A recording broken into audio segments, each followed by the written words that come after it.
সম্মানিত মুসলিয়ান ইকরাম, যিনি তার জীবনটাকে গুনে গুনে শেষ করেছে, গুনে গুনে আমল করেছে, ওই গণনাকৃত আমল দিয়ে আল্লাহর দরবার থেকে কখনো মাফ পাওয়ার সম্ভাবনা থাকে না। এক লোক বিশাল আমল নিয়ে কিয়ামতের ময়দানে উঠবে, বিশাল আমল নিয়ে। নবী করিম সাল্লাল্লাহু আলাইহি ওয়াসাল্লাম প্রথম জিজ্ঞাসা করছিলেন, ও আমার সাহাবীরা, বলো গরিব কোন লোকটি?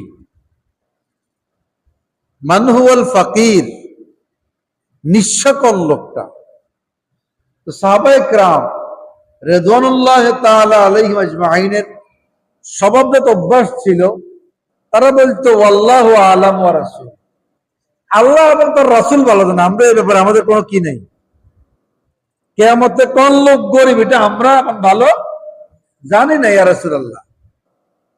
নবী করিম সাল্লাল্লাহু আলাইহি ওয়াসাল্লাম বলেছেন, গরিব হচ্ছে কিয়ামতের ময়দানে সেই লোক, যেই লোক কিয়ামতের ময়দানে বিশাল বিশাল নেকের পাহাড় নিয়ে উঠবে, যার নেকের পাহাড় গুলা দেখে অন্যান্য কিয়ামতবাসী লোকেরা ঈর্ষান্বিত হবে, হিংসা করবে। এত আমল সে কিভাবে করেছে, কেমনে করেছে, কখন করেছে, আমরা চোখে দেখতে পাই নাই।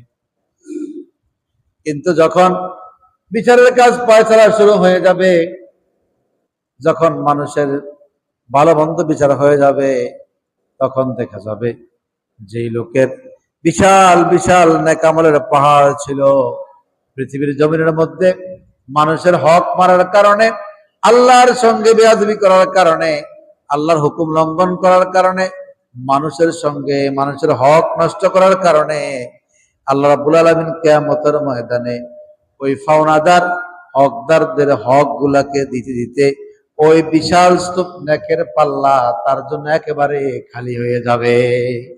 নাউজুবিল্লাহ।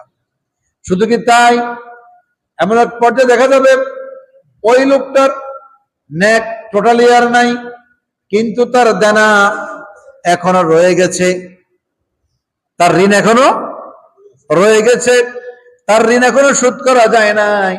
নবী করিম সাল্লাল্লাহু আলাইহি ওয়াসাল্লাম বলেছেন, তখন ওই ব্যক্তিকে বলা হবে, তোমার কাছে নেক কি আছে নাকি? বলবে না, আমার কাছে কোনো নেক আর নাই।